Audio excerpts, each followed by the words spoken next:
I thought the Ravens found their offensive identity with Derrick Henry, and I don't want to jump the gun too soon on the Ravens because they were one of my teams that I felt like they were going to have a tough time doing what they did last year. They were 13-4. You know, you lose a lot of pieces, and then you're asking Derrick Henry to come be the hero. But I like how Derrick Henry is now playing freely and within the offense and the flow there.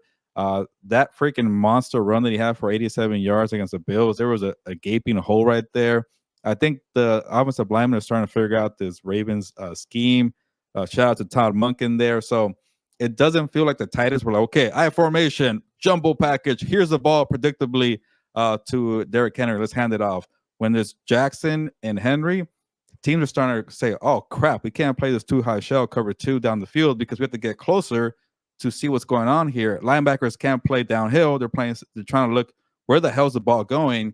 And maybe, you know, it's going to be a little bit of a reaction, but maybe this unique kind of blend of RPOs does work when you have a Henry and Lamar Jackson. But I don't want to get too far ahead. It just got me thinking, like, hey, maybe in this game where people are freaking out about the too high shell, that maybe it's okay to have a star running back. When you have a good running back, you punish teams like Derrick Henry did and take one to the house and you score quickly.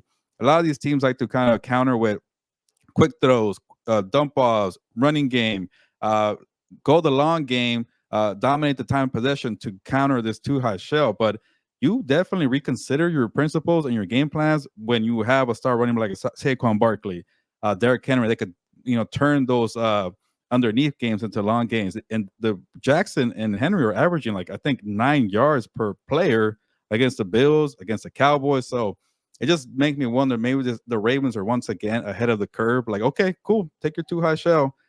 We know what we saw with Mike McDonald. That trend is long gone. I think it's boring football. If you're still playing a too high shell, we're going to beat you with this kind of style here. So seeing even Josh Jacobs, Fernando, seeing these guys that were probably cost about $10 million per year, maybe it's time to stop thinking, oh, you can't overpay for running backs, and actually overpay for the good ones, because they're starting to kind of, you know, make a name for themselves or come back against these defenses that don't know how to adjust or move on. You have Mike McDonald, you have Jesse Minter.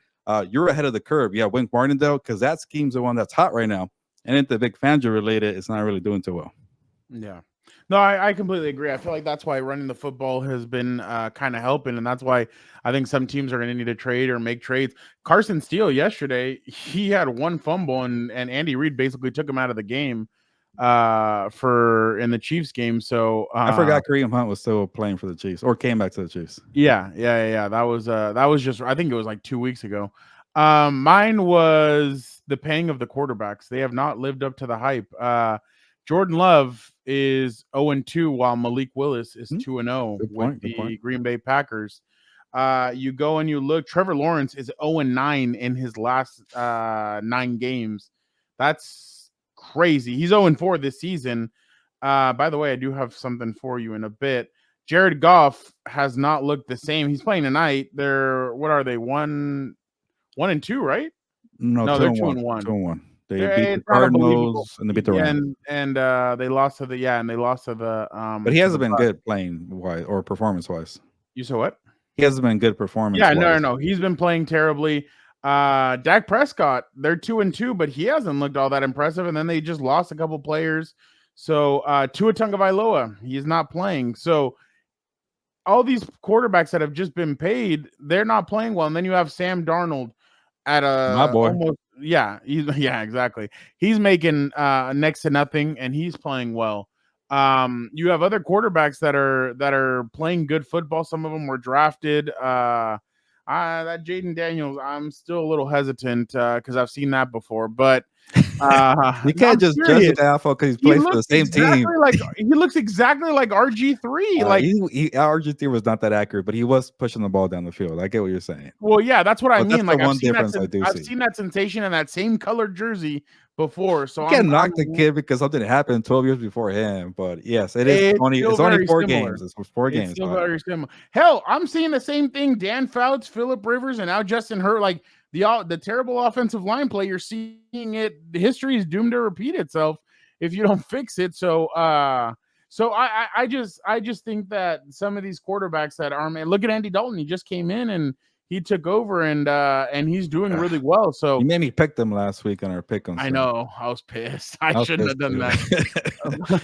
Dan's killing it right now. What is he like 9-2 in the last? I don't even know what. I week? probably got like 2 or 3. Right? I can't remember. But I just think that Dan is right in that sense where he has said everybody scrambles, they get nervous, they're like, I don't want to lose this quarterback, and then they give Danny Dimes, $40 million, like you correctly predicted back before that happened. But by the way, Daniel Jones, Blake Neighbors have been better than Kyler Murray and Marvin Harrison Jr. and I'm annoyed. That's crazy. That is truly ridiculous.